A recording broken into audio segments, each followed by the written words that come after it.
যেহেতু সেখানে লোকসভায় আমাদের মাননীয় অধ্যক্ষ রয়েছেন, স্পিকার রয়েছেন, তো তিনি নিশ্চয়ই এমন ব্যবহার পেয়েছেন, তার জন্য সাসপেন্ড করতে বাধ্য হয়েছেন। আমরা দেখেছি, আপনারা সবাই জানেন যে 28শে মার্চ 2022 সালে বিধানসভার ভেতরে আমরা মার খেয়েছি।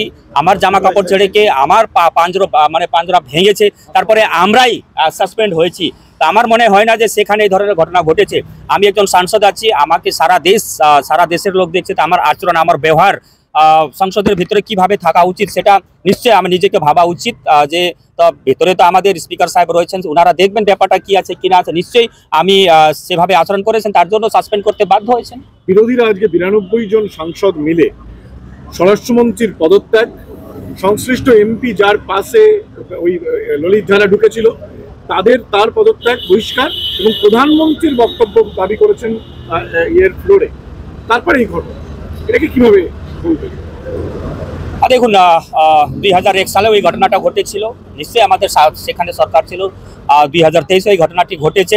আর নিশ্চয়ই সেখানে আমি মনে করি যে বিরোধী দলকে এই সমস্ত জিনিস সমালোচনা না করে সমস্যার সমাধান কিভাবে করা যায়, এইবার সংসদের ভিতরে হট্টগোল করে চিৎকার চেঁচামেচি করে তো সমস্যার সমাধান হবে না। কি পথে হাঁটলে সমস্যার সমাধান হতে পারে, আমরা কেন্দ্র সরকারকে কিভাবে কোঅপারেশন করতে পারি, কিভাবে সহযোগিতা করতে পারি, সে পথটা বেছে নিয়ে এগোলে আমার মনে হয় যে সেটা দেশের পক্ষে, আমাদের দেশের গণতন্ত্রের পক্ষে সুবিধা হবে।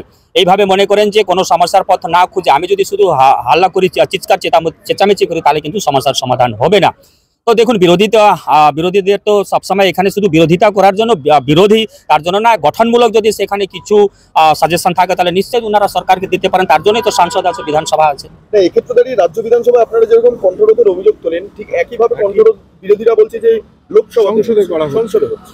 দেখুন, কণ্ঠরোধ কথা করা হয়েছে, যদি আপনারা এখানে দেখেন তাহলে পিএসসি আমরা চেয়েছিলাম, পিএসসি পাইনি। এখানে পাবলিক অ্যাকাউন্টস কমিশন, সেখানে তো বিরোধীদেরকে দেওয়া হয়েছে। আর দিল্লিতে কোথাও আপনারা দেখেছেন, কিংবা যেখানে বিজেপি শাসিত সরকার রয়েছে সেখানে আপনারা কোথাও দেখেছেন যে বিরোধীদের কোথাও মিটিং মিছিল করতে বাধা দেওয়া হয়েছে? আমাদের পদে পদে এখানে আমাদের হয়তো মিটিং করতে গেলে, মিছিল করতে গেলে সরকার আমাদেরকে অনুমতি দেয় না। আমরা সবসময় হাইকোর্টে দ্বারস্থ হয়ে মিটিং মিছিলের আমরা পারমিশন পাই। সেভাবে তো যেখানে বিজেপি শাসিত রাজ্য আছে কিংবা কেন্দ্র শাসন আছে সেখানে তো এই ধরনের আমরা দেখতে পাই না। সেটা সব জায়গাতে বিরোধীরা ওখানে কথা বলার সুযোগ পাচ্ছে, কিন্তু আমরা তো এখানে কথা বলারও সুযোগ পাই না। আপনারা জানেন যে আমরা অনেক সময় মুলতবি প্রস্তাব আনি, কিন্তু মুলতবি প্রস্তাব এখানে গ্রহণ করা হয় না, কিংবা সেটা আলোচনা করার সুযোগও করে দেয়নি। কিন্তু লোকসভাতে সেই সুযোগগুলো পেয়েছে, বলার সুযোগ পাচ্ছে সেখানে। প্রধানমন্ত্রীর সঙ্গে দেখুন, আমাদের যেটি যুক্তরাষ্ট্র পরিকাঠামো রয়েছে সেখানে অবশ্যই একজন প্রধানমন্ত্রীর সাথে মুখ্যমন্ত্রী দেখা করতেই পারে, তাতে কোনো অসুবিধা কোথায়? সেটা নিজের যে দাবি আছে সেটা রাখার একটা সুযোগ আছে, কিন্তু আমাদের এখানে সুযোগ কোথায়? আমরা তো নিজের দাবি এখানে রাখতে পারি না, ঠিক আছে?